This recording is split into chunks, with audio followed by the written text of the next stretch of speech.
வாழ்க்கை பாதை கடகராசி என்பவர்களுக்கு அருமையான பாதையை நோக்கி போகுது. முதல்ல நான் என்ன செய்யணும், நான் என்ன செஞ்சா கடகராசியான எனக்கு நல்லது மட்டும் நடக்கும். இது வரைக்கும் உங்க வாழ்க்கை ஒரு நல்ல லெவல்ல போயிட்டு இருக்குன்னா 50,000 வச்சு குடும்பம் நடத்துறீங்கன்னா ஒரு 2 லட்சம் ரூபாய் சம்பாதிக்கிற அளவுக்கு வாழ்க்கையில மாற்றங்கள் இருக்கும். நீங்க வெள்ளிக்கிழமை தோறும் அம்மன் கோவிலுக்கும் ஞாயிற்றுக்கிழமை தோறும் சிவபெருமான் கோவிலுக்கும் அவசியம் போய் வரணும். கடகராசிக்கு முக்கியமா கடகராசிக்கு காலம் கைகூடும், அத்தனை கஷ்டங்களும் விலகும். 5ஆம் வீட்டை பார்க்கக்கூடிய குரு பகவானால் அனைத்து விதமான காரிய சித்திகள் நடக்கும். தென்னாட்டுடைய சிவனை போற்றி, என் நாட்டவர்க்கும் இறைவா போற்றி. நண்பர்களே, இந்த புதிய வீடியோவில் உங்கள் அத்துணை பேரையும் வரவேற்பதில் மிக்க மகிழ்ச்சி கொள்கிறேன். இன்றைக்கு நம்ம பார்க்க போற தலைப்புல கடவுள் சொல்லும் தீர்ப்பு. அந்த வகையில காலபுருஷ தத்துவத்துக்கு 4ஆம் ராசியான கடகராசி. மனிதனுடைய மனம் என்பது பை டிசைனாவே புது புது விஷயங்களை தேடக்கூடியது. அப்படி கடகராசி என்பவர்களாகிய நேயர்களுக்கு 15 வயசுலேருந்து 25 வயசுக்குள்ள இருக்கக்கூடியவங்களுக்கு காதல் தோல்வி, வேலை கிடைக்காதது, நினைச்சதை படிக்க முடியாதது, இந்த மாதிரியான பிரச்சனைகள். ஆனா அந்த 25 வயசுக்கு அப்புறம் 2வது அஷ்டம சனி வரும் பாருங்க, 25லேருந்து 50க்குள்ள அடி, அதுதான் சரியான அடி. ஒருத்தன் கல்யாணம் ஆயிருக்கும், குழந்தை பிறந்திருக்கும், வேலையிலையும் கொஞ்சம் வருஷம் வேலை செஞ்சு செட்டில் ஆயிருப்பான், போனம் பொருள்லாம் ஓரளவுக்கு சேர்த்துருப்பான். எங்கோ ஒரு ரெஸ்ட்ல அந்த அஷ்டம சனியானது கடகராசி என்பர்களை காலால் மிதிச்சு அப்படியே எலுமிச்சம்பழத்தை டயருக்கு அடியில் வச்சு நசுக்கிற மாதிரி நசுக்கியிருக்கும். இதுதான் கரெக்டான வார்த்தை. ஏன்னா பணத்தை இழக்கிறது, ஹெல்த் இழக்கிறது, நிறைய விஷயங்களை இழக்கலாம். ஆனால் மனசை இழக்கிறது மாதிரி ஒரு அவஸ்தை கிடையாது. ஏன் இந்த கஷ்டங்கள், ஏன் எனக்கு மட்டும் இப்படிப்பட்ட கஷ்டங்கள் அப்படின்னு கடகராசி என்பர்கள் கேட்பார்களே, ஆனால் அவங்களுக்கான விஷயம் தான் இது. பேசிக்கலி உங்க ராசி ஒரு சரராசி, யார் மேலேயுமே அதிகமா பாசம் வைக்கக்கூடிய ஒரு ராசி. சந்திரன் மனோகாரகன் ஆட்சி பெறும் ராசி அப்படிங்கிறதுனால யார்கிட்டயுமே நீங்க அதிகமா எமோஷன்ஸும் அட்டாச்மெண்ட்டும் வச்சிருப்பீங்க. இப்ப நல்லா புரிஞ்சுங்க, இங்க இருக்கிறது எதுவுமே நமக்கு சொந்தம் இல்லை, இதுதான் உண்மை, நிதர்சனமான உண்மை. நம்ம போடுற சட்டை கூட மறுநாள் இன்னொருத்தர் போட்டிருப்பாரு. 50 வருஷம் கழிச்சு பார்த்தீங்கன்னா நம்ம போட்ட சட்டை வேற யாராவது ஒருத்தர் போட்டிருப்பாரு. நம்ம உபயோகப்படுத்துகிற வாட்ச் வேற யாராவது ஒருத்தர் உபயோகப்படுத்துவார். எல்லாமே இங்க தற்காலிகம் அப்படிங்கிறத மனசுல நம்ம உணர மறுக்கிறோம் அந்த உண்மையை. இதனால தான் எல்லாத்து மேலேயும் அதிகமா பாசம் வைக்கிறீங்க. இந்த பாசம் என்ன ஆகுதுன்னா உங்களுக்கே வினையா முடியுது. சூப்பர் ஸ்டாரோட பாடல் வரிகள் தான். என் வீட்டு கண்ணு குட்டி என்னோட மல்லு கட்டி என் மார்பில் முட்டுதடி கண்மணி ஏன் கண்மணி அப்படின்னு கடகராசி என்பவர்கள் பாடாதவர்கள் இருக்க மாட்டாங்க. யார் யாருக்கெல்லாம் நீங்க உதவி பண்ணீங்களோ, உயிரியே வச்சீங்களோ, அவங்க எல்லாம் நெஞ்சில ஏறி மிதிச்சுட்டு சட்டுன்னு போயிருப்பாங்க. அதுதான் முதல்ல காரணம் கஷ்டத்துக்கு. எது மேலேயுமே அளவோட அன்பு வைக்கணும். பாயிண்ட் நம்பர் 2, இந்த பணம் சம்பந்தப்பட்ட விஷயத்துல கடகராசி என்பவர்கள் முதல்ல தலையை விட்டுட்டு வாழை பிடிக்கிறது. எது கையில காசு இருக்கும் போது தடால் புடால்னு குதிச்சு பார்த்தவங்க கேட்கறவங்களுக்கெல்லாம் கடன் உதவிகள்லாம் பண்ணி கடைசியில வெறும் சட்ட துணி கூட இல்லாம இருக்கக்கூடிய நிலைமையில பழச நினைச்சு வருத்தப்படுறது. அதனாலதான் அந்த பண கஷ்டங்கள். அஷ்டம சனி காலகட்டத்தில் உங்களுடைய ராசியிலிருந்து 8ஆம் வீட்டில் இருந்த சனி பகவான் பல பாடங்களை உங்களுக்கு சொல்லி கொடுத்துருப்பார். லைஃப் டைம் லெசன்ஸ்ன்னு சொல்லுவாங்க. இது வரைக்கும் நீங்க கத்துக்க மறுத்த பாடங்கள், நீங்க கத்துக்க விருப்பம் இல்லாத பாடங்கள், நீங்க கத்துக்க முடியாத பாடங்கள், உங்களுக்கு புரியாத பாடங்கள் எல்லாத்தையும் அவர் கற்றுக் கொடுத்துருப்பார். யார் யார்கிட்ட எவ்வளவு பழகணும், எவ்வளவு வச்சுக்கணும், எவ்வளவு வச்சுக்க கூடாது, யார் யார்கிட்ட என்னென்ன எப்பப்ப பேசணும், எப்பப்ப பேசக்கூடாது, யார் யாரை எப்பப்ப நம்பணும், எப்ப நம்பக்கூடாது, இதெல்லாம் உங்களுக்கு கற்றுக் கொடுத்துருப்பார். கத்துக்கிட்டு பிரயோஜனம் இல்லை, ஏட்டு சுரக்காய் கறிக்கு உதவாது. என்ன நம்ம படிச்சோமோ வாழ்க்கையில அனுபவத்தை அதை பயன்படுத்தி இம்ப்ளிமெண்ட் பண்ணணும், வாழ்க்கையில செயல்படுத்தினா மட்டுமே தான் ஜெயிக்க முடியும். பழச நினைச்சு வருத்தப்படுற யாரும் ஜெயிச்சதில்லை, இல்ல நடக்க போறதை நினைச்சு சந்தோஷப்பட்ட யாரும் ஜெயிச்சதில்லை. இன்றைய பொழுது, இன்றைய நிலைமை, இன்னைக்கு என் வேலையை நான் கரெக்டா செய்யறேன்னா இது மட்டும்தான் உங்க கூட கடைசி வரைக்கும் வரும். இந்த கடகராசி என்பவர்களுக்கு கடந்த காலகட்டத்தில் கடவுள் சொல்லும் தீர்ப்புல நாம சொல்லக்கூடிய 2வது பிரச்சனை என்னன்னா குடும்பத்தில் வரக்கூடிய சண்டை. கடகராசி ஒரு சென்சிட்டிவான இம்பல்சிவான ஒரு ராசி. குடும்பத்தில் வரக்கூடிய சண்டை. குடும்பம், எல்லாருக்கும் குடும்பம் இருக்கு. ஆனால் ஒரு சிலருக்கு குடும்பம் வந்து ஒரு வார்ஃபீல்டு, போர் முனை மாதிரி இருக்கு. ஈரானும் யூஎஸும் சண்டை போட்டுக்கிறாங்க பாருங்க, அந்த வார்ஃபீல்டு மாதிரி இருக்கு. தினமும் குருக்ஷேத்திரம் தான். அந்த சண்டையினால அந்த குடும்பத்துடைய நிம்மதி, அந்த குழந்தைகளுடைய மன அமைப்பு, நல்லா கேட்டுக்குங்க, நல்ல அப்பா அம்மா இல்லைன்னா strongest father will have confident டாட்டர்ஸ்ம்பாங்க. The weakest father will have spoiled டாட்டர்ஸ்னு சொல்லுவாங்க.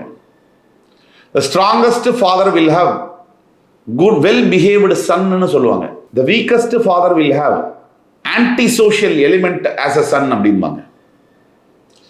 அதனால ஒரு அப்பா வந்து ஒரு குடும்பத்தில் சரியா இருக்க வேண்டியது எவ்வளவு அத்தியாவசியம் அப்படின்னா அது சொல்ல முடியாது. அம்மா, இந்த அம்மாக்கள் தான் பல நேரங்களில் அன்பு அப்படிங்கிற போர்வையில இந்த பசங்களை பால்படுத்துறது, அவங்களுக்கு வாழ்க்கை அனுபவம் ஏற்பட விடாம தடுக்கிறது. என் பையன் என் பையன் என் பொண்ணு என் பொண்ணுன்னு சொல்லியே அந்த குழந்தைங்க தனியா அவங்களுடைய வாழ்க்கையை அவங்கள வாழ விடாம தடுக்கிறது. இல்ல ஒரு சில அம்மா புத்திசாலிகள், கயிறை கையில வச்சு குழந்தைய உள்ள விடுவாங்க. வேணுங்கிற போது பிடிச்சி இழுத்துக்கணுங்கிற கண்ட்ரோல் இருக்கணும். பல அம்மாக்கள் என்ன பண்றாங்க, ஆனா ஒண்ணு, இந்த விமன், பெண்கள் மட்டும் ரொம்ப நல்லவங்களா இருக்கிறது அம்மாவா இருக்கும் போது மட்டும்தான். மனைவியா இருக்கும் போது மாறிடுவாங்க, சந்திரமுகி ஆயிடுவாங்க. அம்மாவா இருக்கும் போது ஜோதிகாவா இருப்பாங்க. இந்த பெண்களுக்கு இந்த ஒரு மனப்பான்மை என்பது இருக்கத்தான் செய்யுது. ஆகையினால இந்த குடும்பத்தில் வரக்கூடிய சண்டைகள், கடகராசி கடந்து வந்த பாதைகள், ஓயாத போர் தினமும், வீட்டில் நிம்மதி என்பது இல்லை.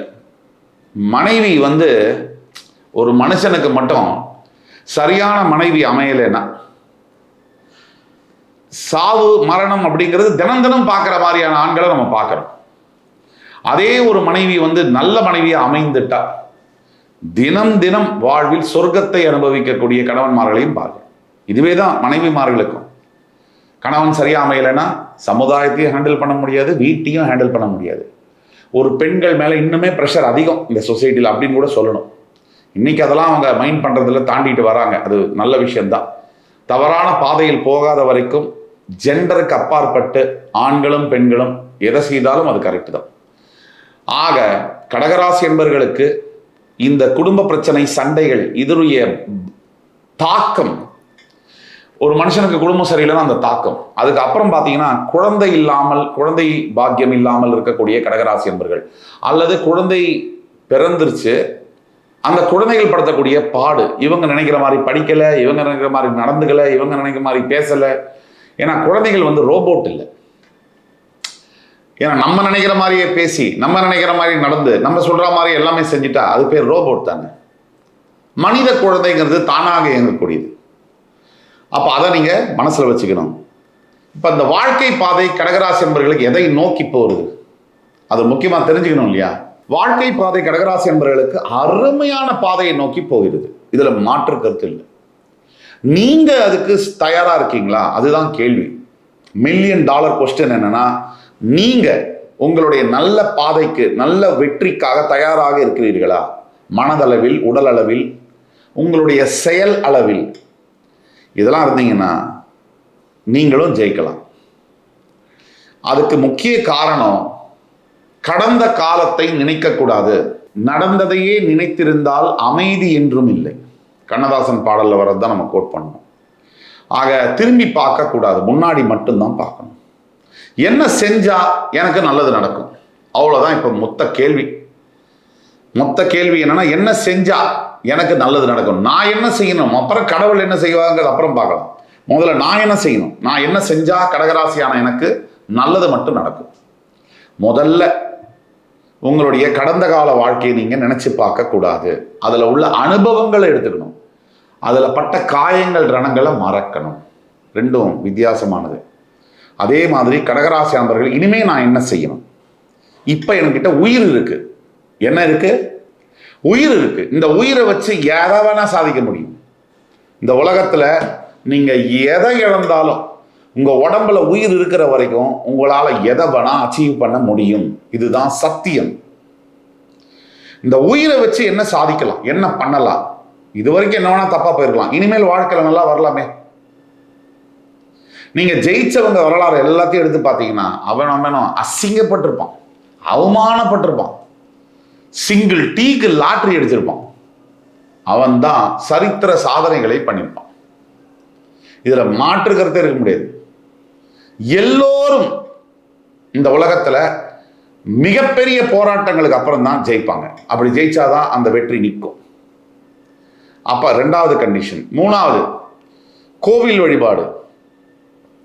நீங்க வெள்ளிக்கிழமை தோறும் அம்மன் கோவிலுக்கும் ஞாயிற்றுக்கிழமை தோறும் சிவபெருமான் கோவிலுக்கும் அவசியம் போய் வரணும். இதுல முக்கியமானது, நேபாளில் ஜலநாராயணன் கோவில் இருக்கு. எல்லாராலையும் நேபாள் போக முடியாது, முடிஞ்சவங்க போய் பாருங்க. இங்க இருக்கக்கூடியவங்க ஸ்ரீரங்கம் பெருமாள், இந்த ஸ்ரீரங்கம் பெருமாளை போய் தரிசனம் பண்ணும் போது திருச்சிராப்பள்ளியில கடகராசிக்கு, முக்கியமா கடகராசிக்கு காலம் கைகூடும், அத்தனை கஷ்டங்களும் விலகும். நீங்க பெரிய வரலாறு படைக்கக்கூடிய அளவிற்கு உங்களுக்கு வாழ்க்கையில் மாற்றங்கள் வரும். இது ஸ்ரீரங்கம் பெருமாள் அந்த சந்நிதிக்கு உண்டான சக்தி, உங்க ராசிக்கு உண்டான ஒத்துமை, இதை வைத்து சொல்லக்கூடியது. அடுத்தபடியாக இந்த திருமணம், குழந்தை பிரச்சனை அதெல்லாம் இருக்கக்கூடியவங்களுக்கு நான் ஒன்றும் புதுசாக சொல்ல போறதில்லை. எல்லா விஷயத்துக்குமே கால நேரம் என்பது இருக்கு. அஷ்டம சனி முடிஞ்சு இப்பதான் நல்ல காலத்துக்கு வந்திருக்கீங்க. ஜூன் 2க்கு பிறகு இன்னும் சூப்பரா இருக்க போறீங்க. தற்சமயம் உங்களுக்கு 12 விரயஸ்தானத்துல குரு உங்க ராசிக்கே வந்து உச்சம் பெற போகிறார். உங்கள் 2ஆம் பாவத்தில் கேது, உங்கள் 8ல் ராகு, 9ல் சனி. இதுதான் நிலைமை. திருமணம் என்பது இப்ப தாமதப்படுகிறது அப்படின்னு உங்க பாக்குறீங்கன்னா எழுதி வச்சுக்கோங்க, அது உங்க நல்லதுக்காக. என்னடா அப்படி சொல்றேன்னு நினைக்காதீங்க, உங்க நல்லதுக்காக அது தாமதப்படுது. சில பேருக்கு முன்னாடி அவசரமா திருமணம் ஆகி அதை விட அவசரமா விவாகரத்து ஆகுது. சில பேருக்கு அவசரமா விவாகரத்தாகி மறுபடியும் அவசரமா திருமணம் ஆகுது. இது வேணாம். நிதானமோட செயலக்கூடிய எந்த ஒரு விஷயமும் நிரந்தரமாக இருக்கும். இது இயற்கையுடைய நீதி. அதனால திருமணத்தை பத்தி கவலைப்படாதீங்க, குழந்தை பாக்கியத்தை பத்தி கவலைப்படாதீங்க. வெகு விரைவில் இந்த செப்டம்பர் மாதத்து இறுதிக்குள்ளாரவே உங்களுக்கு நல்ல செய்தி என்பது வந்து சேரும். அடுத்தபடியாக நீங்க செய்ய வேண்டியது, நம்ம சொல்றோம் என்ன செய்தால் எனக்கு நல்லது நடக்கும். நீங்க திருமணம், குழந்தை சமாச்சாரம் பிரச்சனைகள் இருக்கு அப்படின்னாலே ஒரு 10 வயசுக்குள்ள இருக்கக்கூடிய பெண் குழந்தைகளுக்கு உங்களால் முடிஞ்ச தான தர்மங்களை செய்யுங்கள். படிப்புக்காக, துணிமணிக்காக, சாப்பாட்டுக்காக இது செஞ்சுட்டு வாங்க. அதே மாதிரி அடுத்தது நீங்க என்ன செய்தால் நல்லது நடக்கும்னா தர்ம காரியங்கள் செய்ய செய்ய நல்லது நடக்கும். அதனால தர்ம காரியங்கள் செய்யுங்க. ஸோ தர்ம காரியங்கள் கண்டிப்பா நீங்க செய்யறது நல்லது. அடுத்தது, உங்களுக்கு முடிஞ்ச அளவுக்கு கல்விக்கான உடுத்தக்கூடிய துணி, போர்வை போன்ற தானங்கள் நீங்க செய்ய செய்ய செய்ய கடகராசி என்பவர்களுக்கு எதிர்கால வாழ்க்கை எப்படி இருக்கும்னா மிக சிறப்பாக அமையும். அத்தனை ராசியிலையும் உங்களை யார் யார் ஏளனம் பண்ணாங்களோ, யார் யார் உங்களை கேவலமா பேசினாங்களோ அவருக்கு முன்னாடியே நீங்க பெரிய அளவில் ஜெயிக்க முடியும். தர்மம் கண்டிப்பா, செய்த தர்மம் தலை காக்கும். கடவுள் அடுத்தது என்ன செய்ய போறார், அவர் சொல்லக்கூடிய தீர்ப்பு என்ன, அத்தனையும் உங்களுக்கு சாதகமாக தான் இருக்கு. உங்கள் ராசியில் வந்து உச்சம் பெறக்கூடிய குரு பகவான் உங்கள் ராசியின் 5, 7, 9ஆம் வீடுகளை பார்க்க போகிறார். அப்படி பார்க்கும் பொழுது 5ஆம் வீட்டை பார்க்கக்கூடிய குரு பகவானால் அனைத்து விதமான காரிய சித்திகள் நடக்கும். அதாவது அதே வேலை பார்க்குற விஷயத்திலேருந்து, படிக்கிற விஷயத்திலேருந்து, திருமண காரியங்கள்லேருந்து எல்லாமே வந்து நல்லது நடக்கும். 7ஆம் வீட்டை பார்க்கக்கூடிய குருவினால் தாமதப்பட்ட காதல் திருமணமாக மாறக்கூடியது, தாமதப்பட்ட திருமணங்கள் குழந்தை பாக்கியத்தில் முடியக்கூடியது, எல்லாமே நல்லபடியாக காதலிச்சவங்களையே திருமணம் பண்ணி குழந்தை பெறக்கூடிய நல்ல குடும்ப சூழ்நிலையிலே அமைதியான வாழ்க்கையை நடத்தக்கூடிய அளவிற்கு அந்த 7ஆம் பார்வை உதவி செய்யும். 9ஆம் வீட்டை பார்க்கக்கூடிய குரு பகவானால் கடவுள் சொல்ல போற தீர்ப்பு என்ன அப்படின்னா பெரிய அளவில் சக்சஸ் வரும். இது வரைக்கும் உங்க வாழ்க்கை ஒரு நல்ல லெவலில் போயிட்டு இருக்குன்னா 50,000 வச்சு குடும்பம் நடத்துறீங்கன்னா ஒரு 2 லட்சம் ரூபா சம்பாதிக்கிற அளவுக்கு வாழ்க்கையில மாற்றங்கள் இருக்கும். பிரிந்து போன உறவுகள் எல்லாம் ஒன்றா வந்து சேருவாங்க. பிரிந்து போன கணவன் மனைவி ஒன்றாக சேரக்கூடிய வாய்ப்பு. இப்படி கடகராசி எடுத்தீங்கன்னா ஏலேருந்து இசட் வரைக்கும் முழுமையா நல்லா இருக்கக்கூடிய காலங்கள். கிட்டத்தட்ட ஒரு 30 வருஷத்துக்கு கழிச்சு they are hitting the card. அப்படின்னு சொல்ல முடியும். இது பொது பலன்கள். உங்களுடைய தனிப்பட்ட ஜாதகம் பார்க்கணும் அப்படின்னா கீழே கொடுக்குள்ள வாட்ஸ்அப் நம்பரில் எங்களை காண்டாக்ட் பண்ணி ஆன்லைன்லேயோ நேரடியோ அப்பாயின்மெண்ட் வாங்கி பார்த்தீங்கன்னா உங்களுக்கான 100% துல்லியமான பலன்களை சொல்ல முடியும். இப்போ நம்ம சொல்லக்கூடியதெல்லாம் பொது பலன்கள். ஒரு 55% 60% ஒர்க் பண்ணும்.